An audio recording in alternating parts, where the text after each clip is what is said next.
الحمد لله نحمده ونستعينه ونستغفره ونؤمن به ونتوكل عليه ونعوذ بالله من شرور أنفسنا ومن سيئات أعمالنا من يهد الله فلا مضل له ومن يضلل فلا هادي له ونشهد أن لا إله إلا الله وحده لا شريك له ونشهد أن سيدنا وسندنا وحبيبنا ومولانا محمدا عبده ورسوله الذي أرسله بالحق بشيرا ونذيرا وداعيا إلى الله بإذنه وسراجا منيرا أما بعد أعوذ بالله من الشيطان الرجيم بسم الله الرحمن الرحيم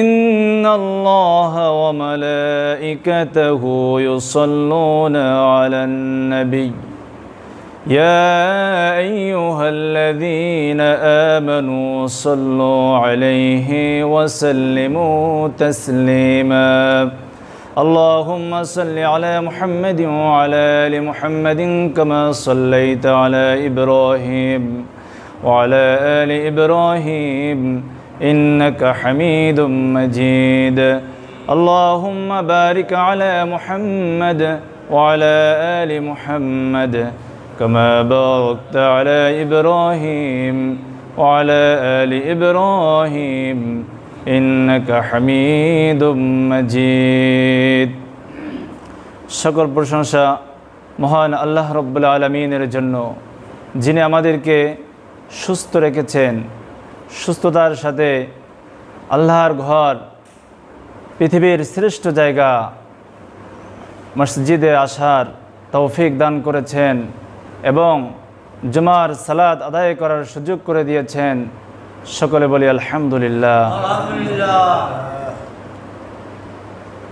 আল্লাহ রাব্বুল আলামিন তিনি কুরআনুল কারীমের মধ্যে বারবার একটা বিষয় আমাদেরকে বলেছেন, সেটি হলো আল্লাহ তাআলা আমাদেরকে নামাজ কায়েমের কথা বলেছেন। বারবার এই বিষয়টি আল্লাহ রাব্বুল আলামিন বলেছেন। সকল ইবাদতের ভিতরে শ্রেষ্ঠ ইবাদত হলো নামাজ। এই ঈমানের পরেই হলো সবচেয়ে বড় ইবাদত হলো নামাজ। সেই নামাজ আজ আমাদের মুসলমানদের মধ্যে অধিকাংশ মানুষ নামাজকে অবহেলা করে থাকে। আল্লাহ তাআলা কুরআনুল কারীমে সূরা জুমআ নামে একটি সূরা নাজিল করেছেন। সেখানে আল্লাহ রাব্বুল আলামিন বলেছেন, বিসমিল্লাহির রহমানির রহিম, ইয়া আইয়ুহাল্লাযীনা আমানু, হে ঈমানদারগণ, ইযা নুদিয়া লিস-সালাতি মিন ইয়াউমিল জুমআতি ফাসআউ ইলা যিকরিল্লাহি ওয়া যারুল বাই', যখন জুমার সালাতের আজান হয়ে যাবে, সকল ধরনের ক্রয় বিক্রয়, সকল ধরনের দুনিয়ার কাজকাম সব কিছু বন্ধ করে তুমি ফাসআউ ইলা যিকরিল্লাহি ওয়া যারুল বাই', সকল ধরনের ক্রয় বিক্রয়, ব্যবসা বাণিজ্য, কাজকর্ম সব কিছু ফেলে জুমার সালাতের জন্য, আল্লাহর জিকিরের জন্য চলে আসো। যালিকুম খায়রুল লাকুম ইন কুনতুম তা'লামুন, যদি তোমরা এটা বোঝো, এই বিষয়টা যদি তোমরা বোঝো, তাহলে তোমরা সফল কাম হবে। আল্লাহ তাআলা আবার বলেছেন, ফাইযা কুদিয়াতিস সালাতু ফান্তাশিরু ফিল আরদি ওয়াবতাগু মিন ফাদলিল্লাহ, যখন সালাত শেষ হয়ে যাবে তখন তোমরা আবার জমিনে ছড়িয়ে পড়ো। ফদলিল্লাহ মানে আমার রিজিক সন্ধানের জন্য, আমার রিজিক অনুসন্ধানের জন্য তোমরা জমিনে ছড়িয়ে পড়ো। আল্লাহ রাব্বুল আলামিন তিনি একথা বলেন নেই যে আপনি শুধু সারাদিন আপনি সালাত আদায় করতে থাকেন, বরং নামাজ শেষ হয়ে যাবে আবার আপনি জমিনে ছড়িয়ে পড়েন, আল্লাহ পাকের রিজিক অনুসন্ধান করুন। আল্লাহ পাকের রিজিককে আল্লাহ তাআলা বলেছেন ফদলিল্লাহ, তার অনুগ্রহ বলেছেন। কুরআনুল কারীমে আল্লাহ রাব্বুল আলামিন বারবার নামাজের কথা বলেছেন। আল্লাহ তাআলা সূরা তাহার 132 নম্বর আয়াতে আল্লাহ বলেন ওয়া'মুর আহলাকা বিস-সালাতি ওয়াসতাবির আলাইহা লা নাসআলুকা রিজকা নাহনু নারযুকুক ওয়াল আকিবাতু লিত-তাকওয়া। হে নবী, আপনি আপনার পরিবার যারা আছে তাদেরকে আপনি নামাজের নির্দেশ করুন, আর আপনি নিজেও এ ব্যাপারে ধৈর্যশীল হন, এ ব্যাপারে অটল থাকুন।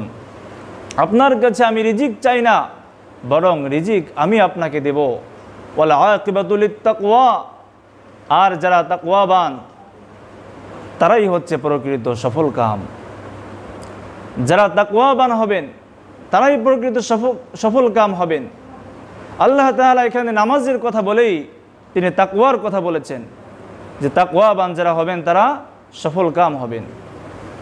তাহলে নামাজ ছাড়া তাকওয়া অবলম্বন করা সম্ভব নয়। তাকওয়া মানে হলো আল্লাহর ভয়। নামাজ আমরা অনেকে নামাজ আদায় করি, এমনভাবে নামাজ আদায় করি যে সে নামাজের ভিতরে আমাদের কোনো আল্লাহর ভয় থাকে না। নামাজে শুধু দাঁড়ায়া নামাজ শুরু করছি, আবার অটোমেটিক এটা আবার শেষ হয়ে যাইতেছে। কখন কি পড়ছি, এমন সময় এরকমেরও হয় যে আপনি যদি জিজ্ঞাসা করেন ভাই আজকে নামাজ কোন কোন সূরা দিয়ে পড়লেন, তাও হয়তো সে সঠিকভাবে বলতে পারবে না, যে নামাজে সে কি পড়ছে কিছুই মনে নেই, অর্থাৎ মন থাকে এদিকে ওদিকে। অথচ আল্লাহ রাব্বুল আলামিন বলেছেন এই সালাতকে খুশু এর সাথে সালাত আদায় করতে বলেছেন। হযরত আলী রাদিয়াল্লাহু তাআলা আনহু যখন তিনি সালাত আদায় করতেন, সালাত আদায় করার সময় তার মুখ ফ্যাকাশে হয়ে যেত। হযরত আলী রাদিয়াল্লাহু তাআলা আনহুর মুখ ফ্যাকাশে হয়ে যেত, মানে আল্লাহর ভয় তার অন্তরে এমনভাবে চলে আসতো, তার চেহারার ভিতরে আল্লাহর ভয় এটা বোঝা যাইত। কোনো ছাত্র যখন পরীক্ষা দেওয়ার সময় তার ভিতরে একটা চিন্তা থাকে যে আমি যদি সুন্দর করে না লিখি তাহলে আমাকে ভালো মার্ক দিবে না, ভালো মার্ক পাওয়া যাবে না, পরীক্ষায় ভালো ফলাফল পাওয়া যাবে না। যদি আমার হাতের লেখা যদি সুন্দর না হয়, আমার উত্তরের ভিতরে আমার লেখার ভিতরে যদি কোনো ভুল ত্রুটি হয়ে যায়, তাহলে আমি আশানুরূপ ফল পাবো না।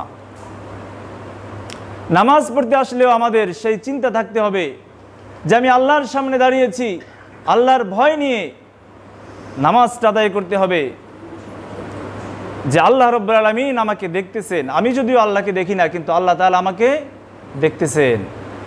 এই ভয়টা নিয়ে নামাজ আদায় করতে হবে। নামাজ আদায় করতে হবে আল্লাহ রাব্বুল আলামিনের ভয় নিয়া। নামাজে দাঁড়িয়েছি, আপনার আমার কি হয়, দুনিয়ার এতক্ষণ পর্যন্ত কোনো চিন্তা মনের ভিতরে আসে নাই। নামাজে দাঁড়ানোর সাথে সাথে আপনার আমার তখন একটার পর একটা চিন্তা আসতে থাকে।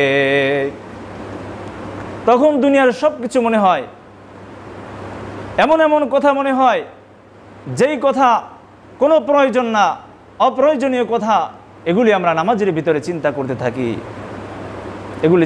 থাকি।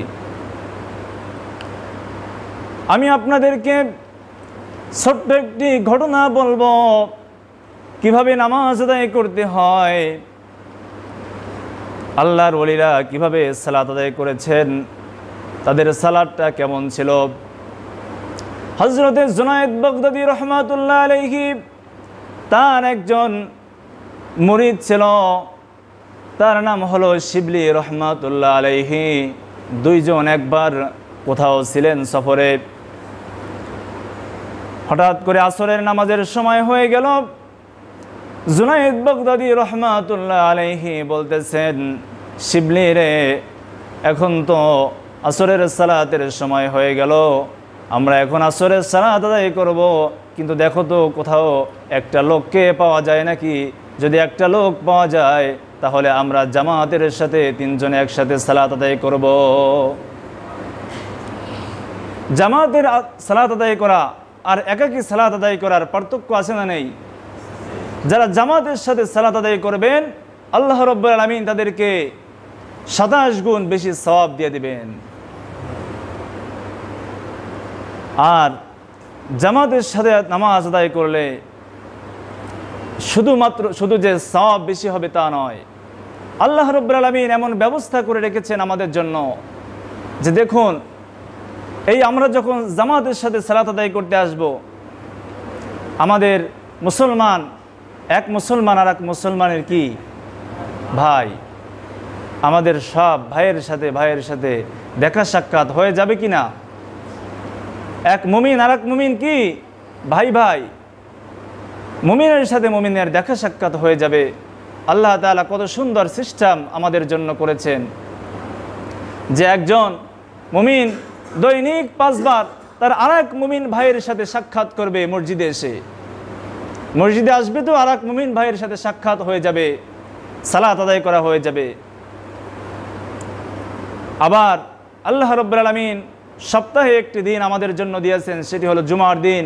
এই জুমার দিনে গোটা মহল্লার সকল মুসল্লিরা এসে সবাই একসাথে জড়ো হয়ে সালাত আদায় করবে, সকলের সাথে দেখা সাক্ষাৎ হয়ে যাবে, কাঁধে কাঁধ মিলে সবাই সালাত আদায় করবে।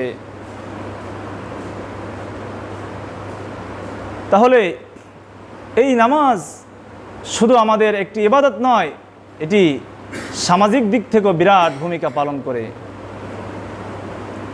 কোনো ব্যক্তি যখন সালাত আদায় করে, সে যখন সিজদায় যায়, বিজ্ঞান বলেছে যে তার শরীরের রক্তগুলি ব্রেনের ভিতরে যথেষ্ট পরিমাণ, যেই রক্ত ব্রেনের ভিতরে দাঁড়ানো অবস্থায় ওই পরিমাণ রক্ত ব্রেনের ভিতরে পৌঁছাইতে পারে নাই, সে যখন সিজদায় গেছে তার চাইতে অতিরিক্ত বেশি পরিমাণে রক্ত ব্রেনের ভিতরে পৌঁছানোর কারণে, বেশি করে ব্রেনের ভিতরে রক্ত সঞ্চালন হওয়ার কারণে তার ব্রেনটা একেবারে সুন্দর, স্বচ্ছ, একেবারে ক্লিয়ার হয়ে যায়।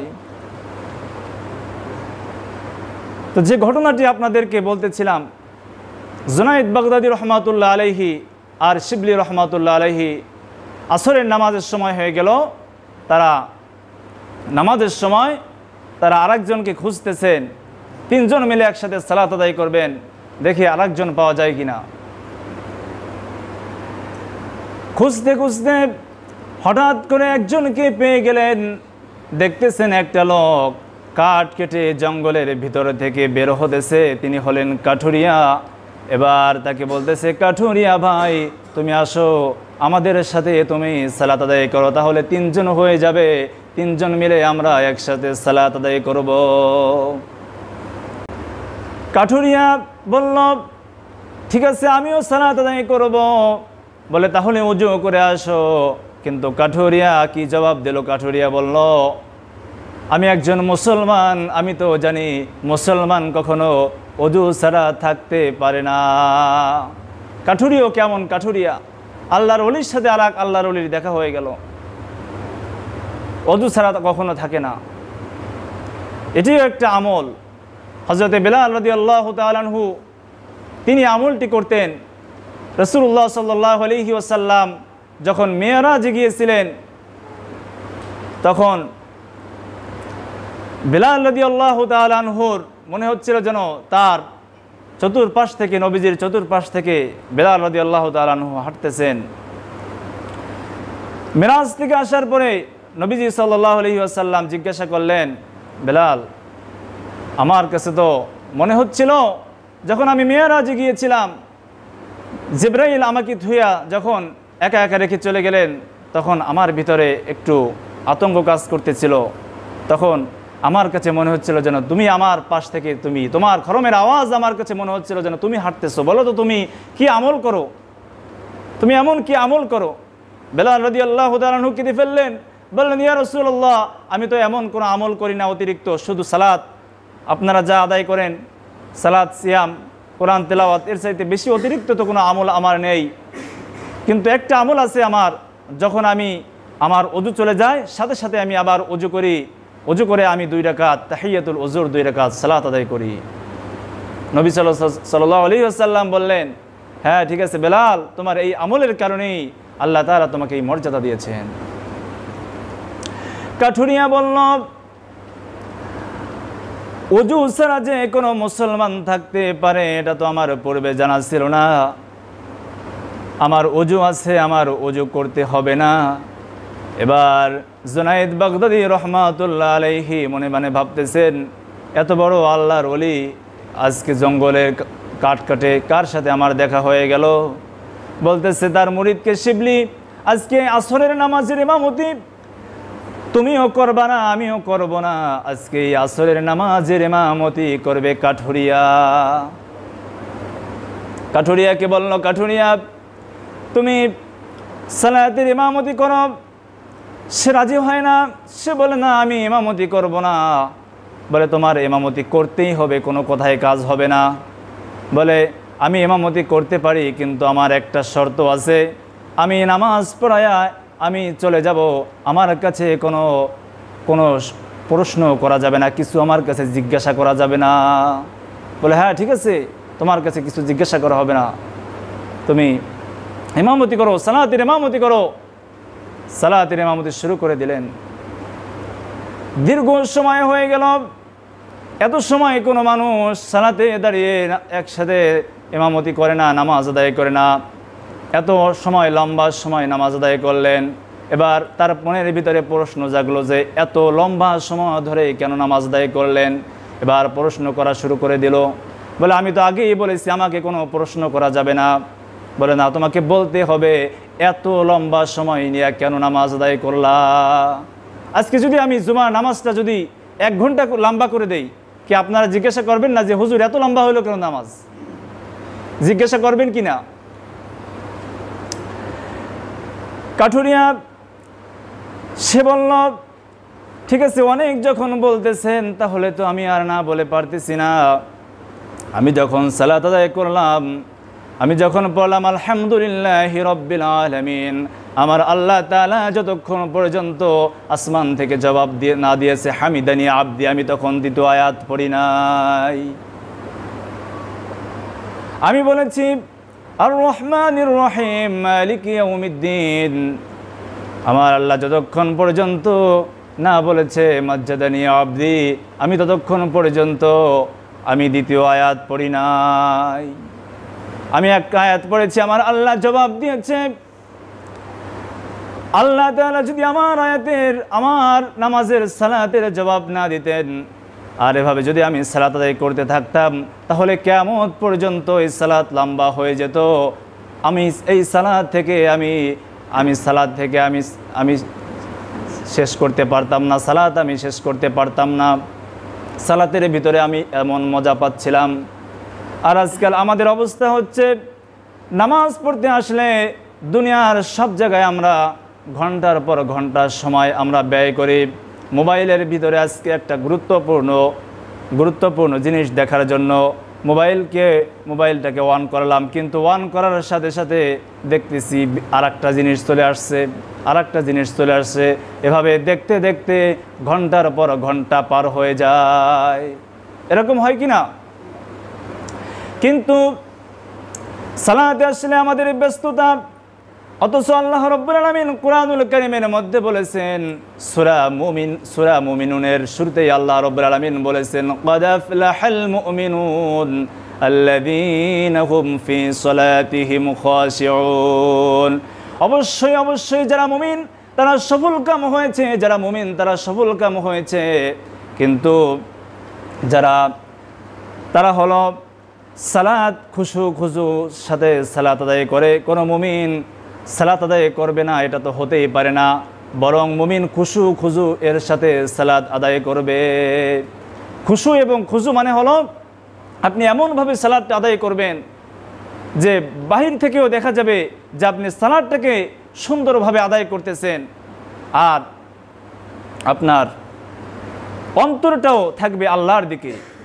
নামাজ পড়তে আমরা আসছি, এখানে 15 মিনিট 20 মিনিট সময়, এই সময়টুকু আমরা কি দুনিয়ার সব চিন্তা, দুনিয়ার সব কিছু আমরা বাদ দিয়ে আমরা শুধুমাত্র আল্লাহর জন্য এই সময়টুকু আমরা দিতে পারি না? কিন্তু এই নামাজের সময়ও আমরা এই সময়টুকু আমরা নষ্ট করতে চাই না, এত আমরা সময়ের মূল্য দেই যে এই সময় আমরা নামাজের সময় আমরা বেশি বেশি চিন্তা করতে থাকি। নামাজের সময় কি দুনিয়ার কোনো চিন্তা করা যাবে? দুনিয়ার কোনো চিন্তা করলে নামাজ হবে? আল্লাহ রাব্বুল আলামিন কুরআনুল কারীমের সূরা তাহা এর মধ্যে বলেছেন, ইন্নানি আনাল্লাহু লা ইলাহা ইল্লা আনা ফা'বুদুনি ওয়াকিমিস সালাতা লিযিকরি। নিশ্চয়ই তোমরা, আল্লাহ বলেন নিশ্চয়ই আমি আল্লাহ, আমি ছাড়া আর কোনো সত্য মাবুদ নাই, আর তোমরা আমার শরণার্থে তোমরা নামাজ আদায় করো। অথচ আমরা নামাজ আদায় করি, আমাদের মন